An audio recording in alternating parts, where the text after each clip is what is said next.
Want an eSIM with Walmart Family Mobile? Here's what you need to know. First, check if your phone is compatible.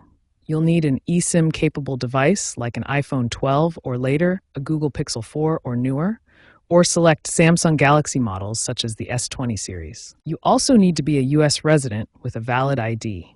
As of September 16, 2025, eSIMs work with Walmart Family Mobile's prepaid plans, starting at around $15 a month, but they're not available for business accounts. So, how do you get one?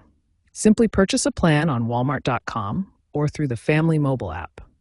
During checkout, if your device is eligible, you'll see the option to select eSIM. You'll need to provide your phone's IMEI, which is the International Mobile Equipment Identity.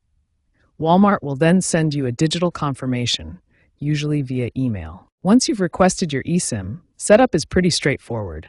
After your purchase, Walmart will email or deliver a QR code to your app. This QR code links directly to your eSIM profile. To activate, go to Settings, then Cellular or Mobile Data, and select Add Cellular Plan. Scan the QR code with your phone's camera and follow the on-screen prompts to install the eSIM. This usually takes about 5 to 10 minutes. You may also need to insert a SIM pin provided by Walmart. Once installed, test your connection to make sure everything is working. If you're using dual SIM, you can even keep your physical SIM card active alongside the eSIM. If you run into any issues, try restarting your device or contacting Walmart customer support. Their app provides guided setup, making it easy, even if you're not super tech savvy.